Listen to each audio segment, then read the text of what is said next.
Pag nagtanong sila, anong klaseng lights yun? LED lights sa 12 volts. Hindi na kailangan na inverter. Kaya mali ka nga eh. So walang inverter. So it's direct yung battery. Okay, okay. Kaya ano, katipid. Kaya tipid. Kasi you don't have to buy an inverter. Hindi. Wala yung ano, yung... Walang Sige, energy interview loss. to. Spot interview to. Ano, walang? Walang energy loss. How does that work? Sir, dito po tayo, sir, sa may lights niyo, sir. Walang Hindi, kasi- energy loss. Kasi pag may inverter, yung pag-convert from DC to 220 volts, may energy loss yun. So mas efficient kung walang inverter. Kung direct yung solar panel dun sa battery.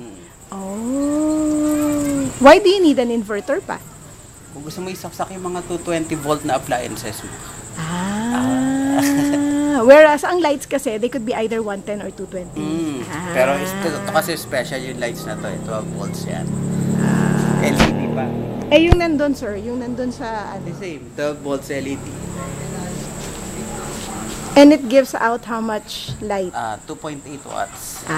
Eto, how many watts? The same, 2.8 watts. Bakit mas malinaw to kaysa doon? Mas malapit sa'yo. Ay, gano'n ba yan?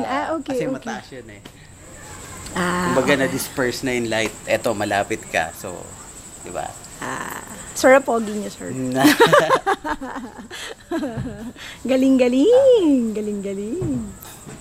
So, yun po yung tutorial namin for the use of the solar panel.